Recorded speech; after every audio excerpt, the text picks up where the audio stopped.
Hi and welcome to the Panda session. From today we are going to start one of the interactive package of library of Python which is pandas.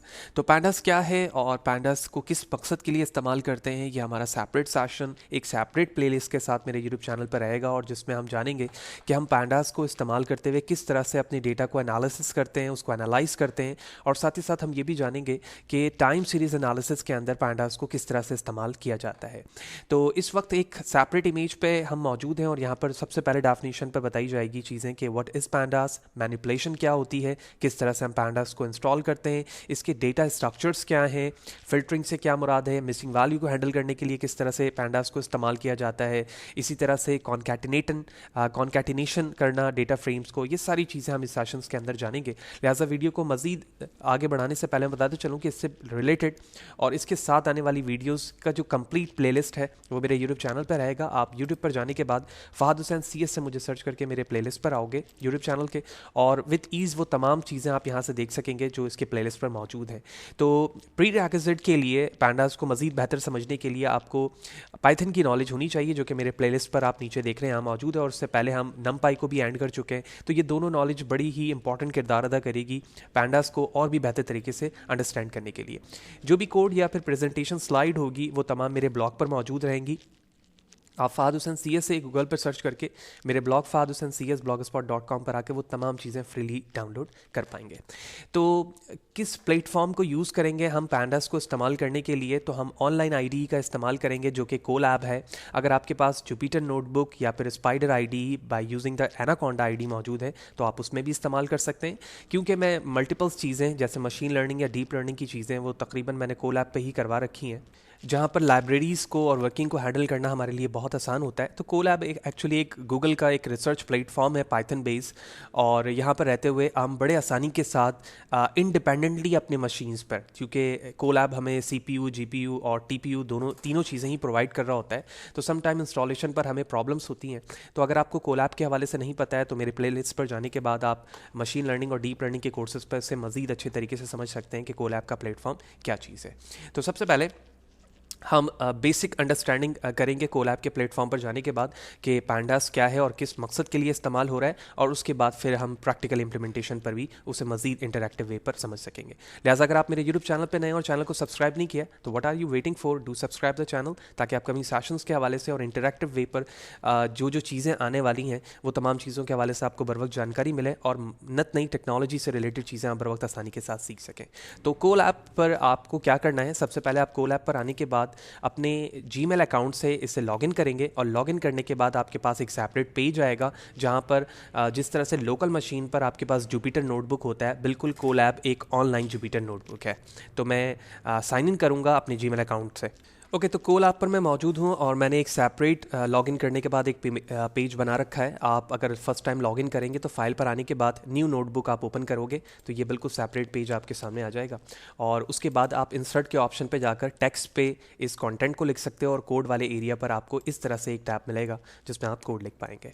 तो let's understand about the pandas and then we will understand about the data structure of the pandas। और इस session पर क्योंकि हम introduction वे पर सारी चीज़ें जान रहे हैं तो एक डेटा स्ट्रक्चर सीरीज को हम जानेंगे और उसके बाद सो ऑन अपकमिंग सेशंस पर हम मल्टीपल चीज़ों को डिस्कस करेंगे। तो what is pandas? So in computer programming और computer science pandas is a software library written for the Python programming language for data manipulation and analysis. In particular, it offered data structures and operation for manipulating numeric tables and time series। यानी जब तक हमारे पास pandas नहीं था Python पे तो जो data analysis थे और डेटा मैनिपुलेशन का काम था वो काफ़ी मुश्किल था, लेकिन जैसे ही pandas को इंट्रोड्यूस करवाया गया तो जो हमारे डेटा एनालिस्ट थे या डेटा एनालिस करने के काम से रिलेटेड जो चीज़ें होती थी वो काफ़ी आसान हो गई।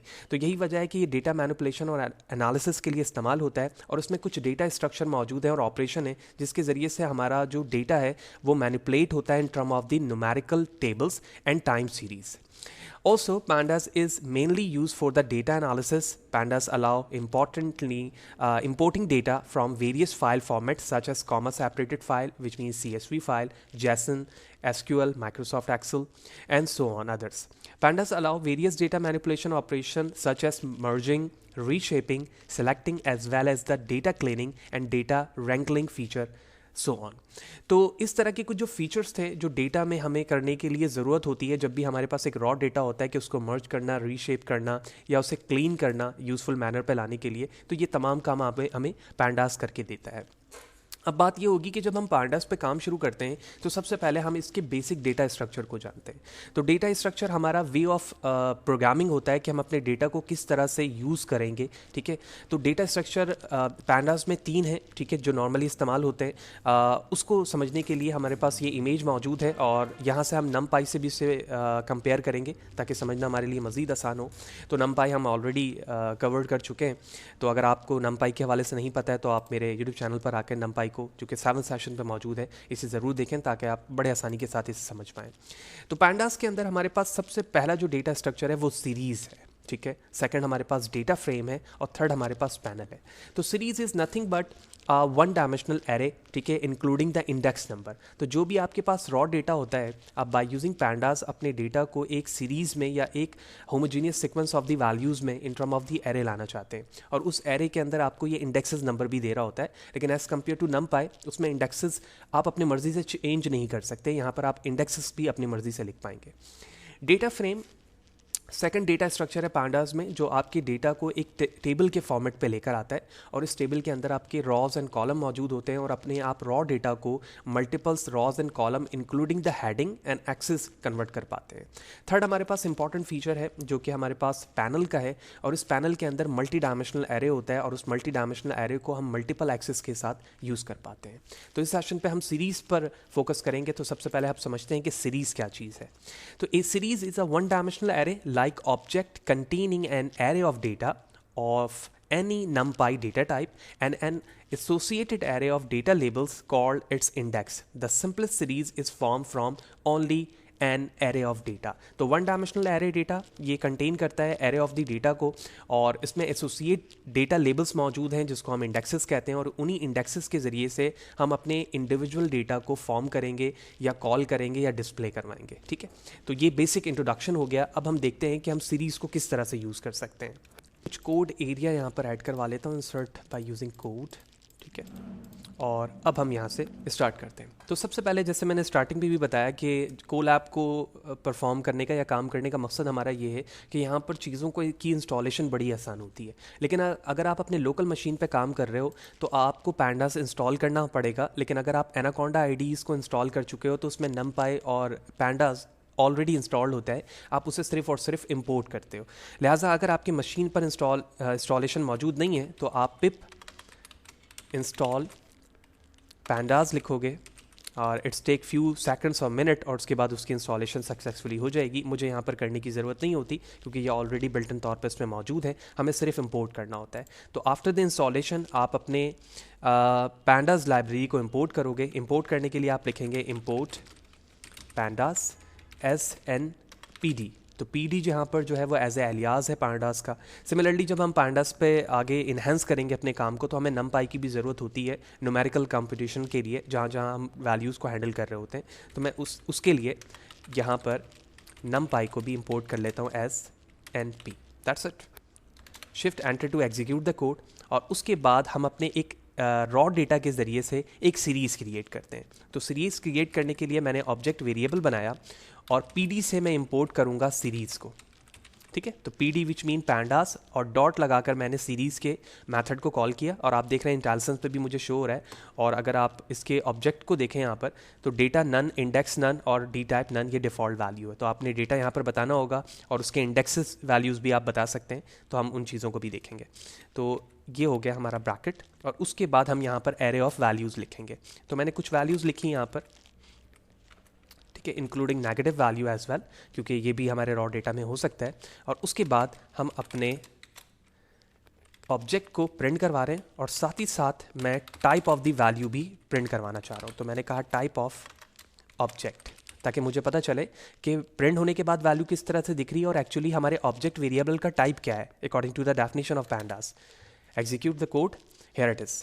आप सबसे पहले देख रहे हो कि जो 3, 2, 4 एंड 5 वैल्यूज़ थी वो यहाँ पर डिस्प्ले हुई इंक्लूडिंग द इंडेक्स नंबर जो कि डिफ़ॉल्ट है यहाँ पर, और साथ ही साथ डेटा टाइप पर हमें इंटीजर 64 ये दिखा रहा है ऑब्जेक्ट वेज। और जब मैंने अपने वेरिएबल ऑब्जेक्ट का टाइप देखा तो इसने मुझे बताया कि pandas core series dot series से इसका ताल्लुक है, यानी ये एरे नहीं है इन term of the definition of the class, ये एक सीरीज़ है जो कि पांडास के ज़रिए से आपने बनाया। बिल्कुल इसी तरह से आप चाहें तो उनकी वैल्यूज़ को भी सिर्फ डिस्प्ले करवा सकते हैं और सिर्फ इंडेक्सेस को भी करवा सकते हैं, यानी OBJ में इस वक्त दोनों चीज़ें डिस्प्ले हो रही है, लिहाजा मैं सेपरेटली दोनों को डिस्प्ले करवाना चाहता हूं। तो इसके लिए मैंने लिखा प्रिंट OBJ डॉट वैल्यूज़,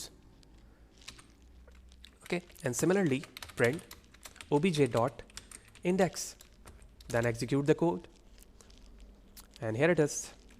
ठीक है, तो आप देख रहे हैं कि अब इंडिविजुअली दोनों चीज़ों को जब यहाँ पर डिस्प्ले करवाया गया तो दोनों वैल्यूज़ सेपरेटली हमें दिख रही हैं, जिसमें सबसे पहले हमारे पास तमाम वैल्यूज़ आ रही हैं और उसके बाद उसकी indexes in term of the range show हो रहा है। यानी जो 4 का लूप होता है उसमें हमारे पास जो रेंज होते हैं, तो हम लूप के अंदर रेंज मेथड को इस्तेमाल करते हैं कि स्टार्टिंग वैल्यू और स्टॉप वैल्यू क्या है, और हर में आप स्टेप देख रहे हो इंडेक्स में, यानी 0 से स्टार्ट हो रहा है 4 तक, और हर में जो डिफरेंस है वो 1 का है, 0, 1, 2, 3, 4 एंड सो ऑन।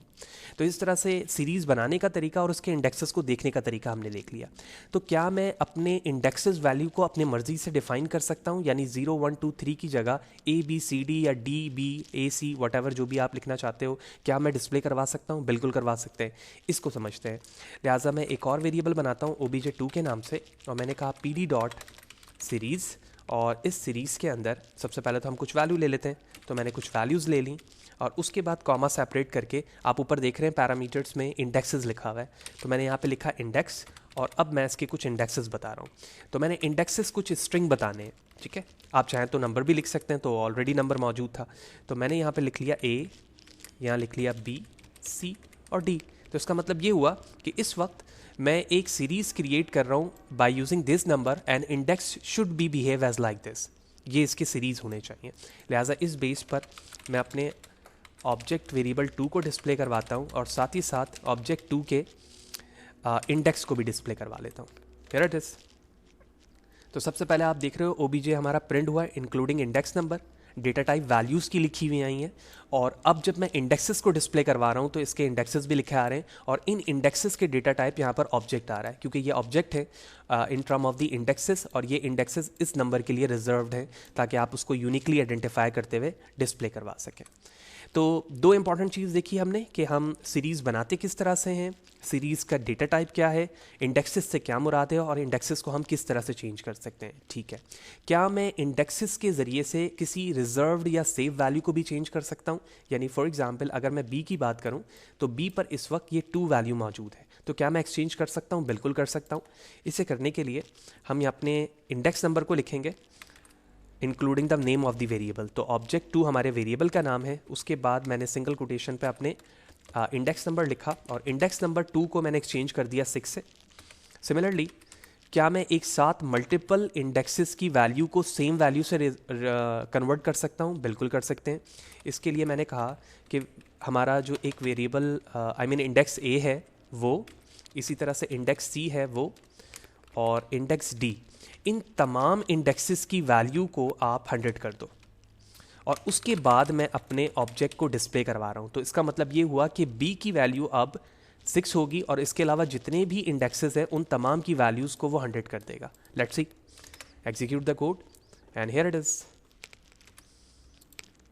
ओके, मैंने ऑब्जेक्ट लिखा है, मुझे ऑब्जेक्ट 2 लिखने की ज़रूरत है, एंड आप देख रहे हैं B की वैल्यू यहाँ पर 6 हो गई, और जितने भी अलग इंडेक्सेस थे वो यहाँ पर कन्वर्ट हो चुके हैं। तो आप इंडिविजुअली भी किसी एक इंडेक्स वैल्यू को चेंज कर सकते हो, और साथ ही साथ मल्टीपल इंडेक्सेस की वैल्यू को डिफाइन करने के बाद भी कन्वर्ट करके डिस्प्ले करवा सकते हो।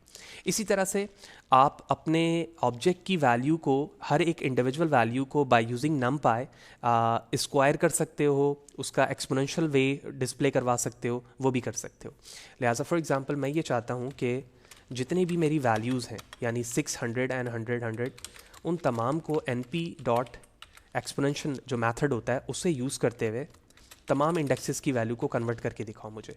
यानी जितनी वैल्यू ऑब्जेक्ट 2 में मौजूद है उन तमाम को उसका एक्सपोनेंशियल करो इंडिविजुअली और उसे प्रिंट करवा दो। तो मैंने उसे प्रिंट करवाया, एंड हियर इट इज़, तमाम जितनी वैल्यूज़ थी उनके एक्सपोनेंशियल वैल्यूज़ यहाँ पर डिस्प्ले हो चुके हैं।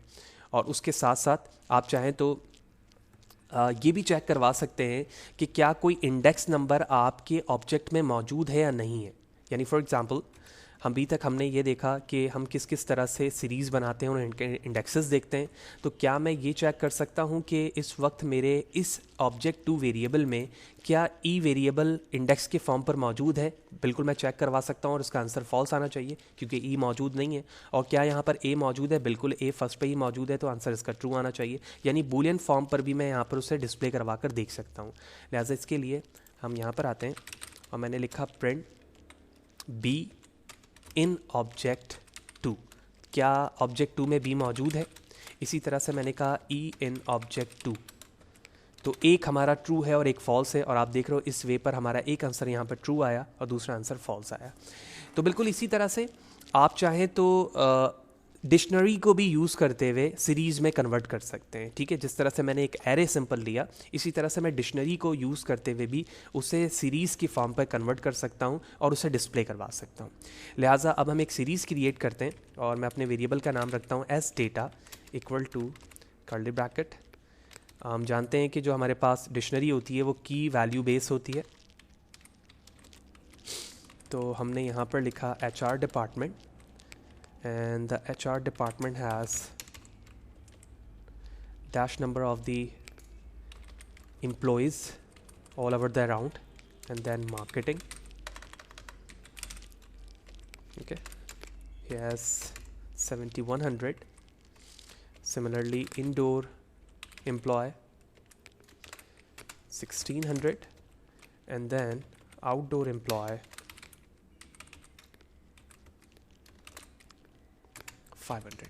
That's it, the simple dictionary. And by using the variable object3 because 1 and 2 already reserved, तो मैंने कहा pd dot series s data, यानी इसका मतलब ये हुआ कि मैं s data वेरिएबल को अब ऑब्जेक्ट 3 में एज अ सीरीज़ इस्तेमाल कर रहा हूँ। और उसके बाद हम अपने ऑब्जेक्ट 3 को डिस्प्ले करवा लेते हैं। That's it, execute the code and here it is. आप देख रहे हैं कि जिस तरह से एरे बनाते वक्त हमारे पास जो इंडेक्सेस थे वो डिफ़ॉल्ट वहाँ पर आया करते थे, 0 से लेकर ऑनवर्ड नंबर्स जिसको हम एक्सचेंज करते थे। अब यहाँ पर डिक्शनरी के ज़रिए से हमें ये फ़ायदा हुआ कि सीरीज़ बनाते वक्त जो आपने की बताई थी वो उसके इंडेक्स बन गए और उसकी वैल्यू एक्चुअल वैल्यूज़ के फॉर्म पर यहाँ पर आ चुकी है। बिल्कुल इसी तरह से आप चाहें तो किसी दूसरे सीरीज़ में इन ऑब्जेक्टिव को एज अ इंडेक्सेस भी इस्तेमाल कर सकते हैं। यानी फॉर एग्जांपल मैं ये चाहता हूँ कि मैं कोई दूसरा डिपार्टमेंट या दूसरा एक डिक्शनरी क्रिएट कर रहा हूँ या दूसरा एक लिस्ट क्रिएट कर रहा हूँ और उस लिस्ट में जो वैल्यूज़ हैं वो इन वैल्यूज़ को एज अ इंडेक्सेस इस्तेमाल करें, तो मैं ये भी कर सकता हूँ by using the technique of the series data structure. तो मैं एक और वेरिएबल बनाता हूँ स्टेट्स के नाम से और इसमें कुछ मैंने नॉर्थ साउथ एंड ईस्ट कुछ डायरेक्शंस बता दी मैंने।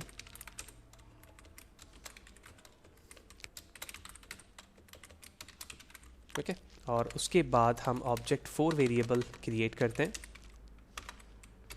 और इसमें pd डॉट सीरीज़ को मैंने इस्तेमाल कॉल किया। अब मैंने यहाँ पे लिखा obj3। अब यहाँ पर हमें एक कॉन्सेप्ट समझना है कि यहाँ पर मैं जो सीरीज़ बना रहा हूँ, ठीक है, वो ऑब्जेक्ट 3 को यूज़ करते हुए बना रहा हूँ। ठीक है, यानी ऑब्जेक्ट 3 यहाँ पर ऑलरेडी मौजूद है जिसमें तमाम वैल्यूज़ मौजूद हैं। मैं एज डेटा भी यहाँ पर लिख सकता था, लेकिन अभी मैंने ऑलरेडी जो सीरीज़ मौजूद है उसी को यूज़ कर रहा हूँ। लेकिन अब मैं आगे इंडेक्सेस ये बताता हूँ कि जो इंडेक्सेस यूज़ होंगे ना वो किसके होंगे, वो उस स्टेट के ही होंगे जो यहाँ पर मौजूद है। तो मैंने इसे कॉपी किया यहाँ से और यहाँ पर पेस्ट कर दिया। ठीक है, दोबारा इसको समझेंगे। अभी हमने एज डेटा वेरिएबल को यूज़ करते हुए ऑब्जेक्ट 3 बनाया था सीरीज़ जिसमें डिक्शनरी वेरिएबल था। अब मैंने स्टेट वेरिएबल के ज़रिए से एक ऑब्जेक्ट 4 सीरीज़ क्रिएट कर रहा हूँ जिसमें मैं ऑब्जेक्ट 3 को तो यूज़ कर रहा हूँ लेकिन इंडेक्सेस यही यूज़ कर रहा हूँ जो यहाँ पर मौजूद है। और उसके बिहाफ पर आप जब वैल्यू को प्रिंट करवाओगे विच मीन ऑब्जेक्ट 4 को, ठीक है, नॉट 3, तो इस बेस पर आपकी वैल्यू अब रिवर्स हो जाएगी। आप देख रहे हो साउथ ईस्ट वेस्ट यहाँ पर तमाम वैल्यूज़ आ गई क्योंकि यहाँ पर मैं ऑब्जेक्ट 3 इस्तेमाल कर रहा हूँ तो नॉट अ नंबर इन चीज़ों को नॉट अ नंबर कंसीडर कर रहा है जो यहाँ पर मौजूद है। ठीक है। तो इस तरह से इससे हमें ये बात समझ में आई कि मैं किसी एक डिक्शनरी के इंडेक्सेस की वैल्यूज़ को किसी दूसरे लिस्ट के अंदर या दूसरे एरे में भी इस्तेमाल कर सकता हूँ, उसके इंडेक्सेस भी यूज़ कर सकता हूँ और उनकी वैल्यूज़ भी यूज़ कर सकता हूँ। बिल्कुल इसी तरह से आप किसी भी अपने सीरीज़ को चेक कर सकते हैं कि वो नल है या नॉट नल है। लिहाजा इसको चेक करने के लिए हम बिल्ट इन मैथड कॉल करेंगे पाइथन का। तो मैंने कहा pd डॉट यानी pandas डॉट इज़ नल, ठीक है। तो इस नल मेथड को कॉल करते हुए मैं कह रहा हूँ कि क्या मेरा जो ऑब्जेक्ट 4 है वो नल है। इसी तरह से हम pd के ज़रिए से नॉट नल मेथड को कॉल करेंगे और हमने ये कहा कि हमारे इस ऑब्जेक्ट 4 को बताओ कि क्या नॉट नल है। इस दोनों के ज़रिए से हम अपने मेथड को कॉल कर रहे हैं। तो आप देख रहे हो कि इसने दोनों चीज़ों को यहाँ पे प्रिंट किया और जहाँ जहाँ पर पहली कंडीशन चल रही है ये ट्रू, तो ये नल है, और जहाँ पर मैं नॉट नल को कॉल कर रहा हूँ तो ये फॉल्स है। इसका मतलब ये हुआ कि जो ऑब्जेक्ट 4 है वो इस वक्त नल सीरीज़ के फॉर्म पर बिहेव कर रहा है। तो क्या मैं इन दोनों सीरीज़ को पांडास के रिस्पेक्ट से ज्वाइन कर सकता हूँ, यानी ऑब्जेक्ट 3 और ऑब्जेक्ट 4 को? जी हाँ, बिल्कुल कर सकते हैं। तो ऐड करने के लिए मैं यहाँ पे लिखूँगा प्रिंट obj3 प्लस obj4 और इस बेस पर मैंने अपने प्रोग्राम को एग्जीक्यूट किया। तो अब आप देख रहे हो कि दोनों चीज़ें ईस्ट वेस्ट इंडोर मार्केटिंग, ये जो अलग हमारा ऑब्जेक्ट 3 था उसकी वैल्यूज़ यहाँ पर आ गई और जो 4 डायरेक्शन हमने रखे थे वो दोनों यहाँ पर ज्वाइन होने के बाद हमें दिख रहे हैं। तो इस तरह से अभी तक हमने ये देखा बिल्कुल सिंपलेस्ट फॉर्म पे कि सीरीज़ क्या चीज़ है। सीरीज़ हम फॉर्मली एक एरे के ज़रिए से भी बना सकते हैं, डिक्शनरी के ज़रिए से भी बना सकते हैं। दोनों के इंडेक्सेस और वैल्यूज़ को भी हम दूसरे सीरीज़ में यूज़ कर सकते हैं। दो अलग अलग सीरीज़ को ज्वाइन भी किया जा सकता है, इज़ नल नॉट नल के ज़रिए से चेक किया जा सकता है। और इसी तरह से आप किसी स्पेसिफिक स्टेट को भी चेंज कर सकते हैं, यानी ऑब्जेक्ट 3 के जो नेम्स हैं मैं उसे भी चेंज कर सकता हूँ अगर चाहूँ तो, और उनकी वैल्यूज़ को एक्सचेंज करके मीनिंगफुल मैनर पे भी हम इस्तेमाल कर सकते हैं। तो इस तरह से इस सेशन पर हमने फर्स्टली इंट्रोडक्शन पार्ट देखा कि पांडास क्या है, किस तरह से हम उसे अपने पाइथन पे इस्तेमाल करते हैं और उसका पर्पस क्या है, और हमने पहला डेटा स्ट्रक्चर पांडास सीरीज़ को देखा कि सीरीज़ क्या है। नेक्स्ट सेशन पे जाएंगे तो फिर हम डेटा फ्रेम और पैनल को देखेंगे और फिर अपकमिंग डेज़ के अंदर हमें मीनिंगफुल मैनर पे टाइम सीरीज़ एनालिसिस और डेटा एनालिसिस की कुछ इन्फॉर्मेशन और इम्पॉर्टेंट टॉपिक को भी देखेंगे ताकि हमें यूजेज समझ में आए पांडास का। तो होपफुली आपको तमाम बातें क्लियर होंगी कि पांडास क्या है, सीरीज़ से क्या मुराद है और हम इसे किस पर्पज़ के लिए इस्तेमाल करते हैं।